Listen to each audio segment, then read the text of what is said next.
ലിപ്പിലെ pigmentation മാറാൻ ഒരു കുഞ്ഞു ടിപ്പ് ഞാൻ പറഞ്ഞുതരാം. ഒരുപാട് കാര്യങ്ങൾ നിങ്ങൾ ട്രൈ ചെയ്ത് നോക്കിയിട്ട് റിസൾട്ട് കിട്ടിയിട്ടില്ല എങ്കിൽ ഫസ്റ്റ് ചെയ്യാനുള്ളത് ലിപ്പൊന്ന് നന്നായിട്ട് ക്ലീൻ ചെയ്യുക. അതിനുശേഷം 1 ടേബിൾ സ്പൂൺ വരുന്ന നമ്മുടെ ഹണി എടുക്കുക. അതിലേക്ക് 4-5 ഡ്രോപ്പ് വരുന്ന നമ്മുടെ ലെമൺ ജ്യൂസും കൂടെ ഒന്ന് മിക്സ് ചെയ്യുക. നന്നായിട്ട് മിക്സ് ചെയ്തതിന് ശേഷം ലിപ്പിൽ ഒരു 15 മിനിറ്റ് ഇട്ടേക്കണം. നന്നായി ഡ്രൈ ആയതിനു ശേഷം തണുത്ത വെള്ളമോട്ട് വാഷ് ചെയ്യുക. ആ ടൈമിൽ ഒന്ന് മസാജ് ചെയ്യാൻ വേണ്ടി വാഷ് ചെയ്തതിന് ശേഷം ഒന്ന് തുടച്ചിട്ട് കോക്കനട്ട് ഓയിലോ ഗീയോ ഇട്ട് നന്നായിട്ടൊന്ന് മസാജ് കൊടുക്കുക. ഇതൊരു 2 വീക്സ് നിങ്ങൾ കണ്ടിന്യൂസ് ആയിട്ട് ചെയ്യണം. എന്നാൽ മാത്രമേ റിസൾട്ട് കിട്ടത്തുള്ളൂ.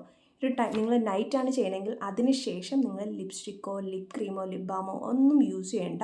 പക്ഷേ ഇത്രയും ദിവസങ്ങളിൽ ഈ ഒരു ടിപ്പ് മാത്രം ചെയ്യുകയാണെങ്കിൽ മറ്റ് പ്രോഡക്റ്റ്സ് അവോയ്ഡ് ചെയ്യാൻ ഞാൻ പറയും. കാരണം നാച്ചുറൽ ഒരു നമ്മുടെ ലിപ്പിനൊരു കളർ ചേഞ്ച് വരുന്നത് നിങ്ങൾക്ക് അപ്പോഴേ അറിയാൻ പറ്റത്തുള്ളൂ.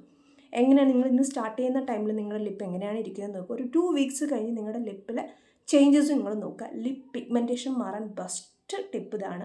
ഒരുപാട് പേര് ചോദിച്ചിട്ടുണ്ടായിരുന്നു കേട്ടോ. അതുകൊണ്ടാണ് ഞാൻ ഈ ഒരു ചെറിയ ടിപ്പ് പറഞ്ഞത്. അതോടൊപ്പം വീക്ക്ലി വൺസ് നിങ്ങളൊന്ന് ലിപ്പ് സ്ക്രബ് ചെയ്യുക. അതിന് വേണ്ടത് ഹണിയും കുറച്ച് തരിയുള്ള ഷുഗറും. ഒത്തിരി തരിയൊന്നും വേണ്ട, കുറച്ച് ജസ്റ്റ് ഒന്ന് സ്ക്രബ് ചെയ്യുക. ആ ടൈമിലും നിങ്ങൾക്ക് ഈ ഒരു ലിപ് ക്രീമും അടുത്തെന്താ ലിപ് ക്രീം എന്ന് പറഞ്ഞാൽ നാച്ചുറൽ നമ്മുടെ ഹണിയും ലെമണും ഇട്ട് ജസ്റ്റ് 10 മിനിറ്റ് ഇട്ടേക്കുക. 10 അല്ലെങ്കിൽ 15 മിനിറ്റ് വാഷ് ചെയ്തതിന് ശേഷം ഒരു സ്ക്രബ് കൊടുക്കുക. ശേഷം ലിപ് മസാജ് കൊടുക്കുക. നമ്മളെ ഫേസ് പോലെ ഈ ഒരു വീക്ക്ലി വൺസ് ഇതും ചെയ്യാം. ബാക്കി ദിവസങ്ങളിൽ 2 സ്റ്റെപ്പ് മാത്രം ചെയ്താൽ മതി. ലിപ് ടിപ്പ് അതോടൊപ്പം ലിപ് മസാജ് ഇത് ചെയ്ത് നോക്കിയാൽ നല്ലൊരു റിസൾട്ടിൻ്റെ ബെസ്റ്റ് പാക്ക് ആൻഡ് ടിപ്പും കൂടെയാണ്.